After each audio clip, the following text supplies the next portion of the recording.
It's very rare that, you know, in construction that you get a project like this, and they're kind of special when they come along. But when we first met the people from Maryland Paper that were setting up and developing Alabama paper products, it was kind of a win-win project. First of all, it was going to be design build, which is our favorite way of working. It had a very aggressive schedule, which was a challenge from a construction point of view. And really, as an added bonus, these people their raw material is a recycled product. They don't pollute or do anything to the environment. And they were bringing, you know, 40, 50, 60 new jobs to the Tuscaloosa area. So all in all, this was just a great project to be a part of. First I met Hugh, Mallette, and then later Jim Latham. I found out that, you know, they can complete the job, the time that I need to complete the job. So we sat down and talked to, there was no major contract or anything we signed. We decided, okay, we should go ahead and start the project. And they asked me, where is the drawings and things? I said, don't worry about the drawings, we have plenty of drawings. And then I come in every other week, hand out the first set of drawings. As we started on the first set of drawings, we already broke the ground and work started going on. So every two weeks, we get another set of drawings to the next phase of the construction. We had a total of 8 buildings planned on the site. 6 have been built and 2 are for the future. But with each building, we basically roughed out a shell, decided what those building components were going to be, and then as he developed equipment and layouts inside the building, we responded with foundations and footings and electrical and mechanical that kind of complemented what he ended up buying for each building.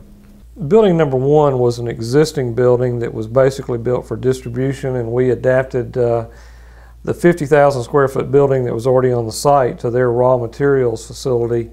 It was a tilt-up concrete building with bar joist and a single ply roof. Building number 2 had to be constructed almost entirely of concrete and stainless steel. The paper process has a high acid content, and we had to gear our construction components to things that could withstand the acidity during the process. Building number 3 is a pre-engineered building, basically about 100 by 300 foot big open area. And this is the building where they store their finished materials, which is about an 8-foot diameter roll of paper. Building number 4 was also pre-engineered. It was built with a removable roof because we have in the building 4 area boilers and vacuum pumps and electrical equipment, and a lot of heavy things that have to be removed and replaced over time. So we built building number 4 so they could always access those components in the future. Building number 5 is just really a big, tall, pre-engineered umbrella that covers a bunch of hydropulpers and tanks and pumps.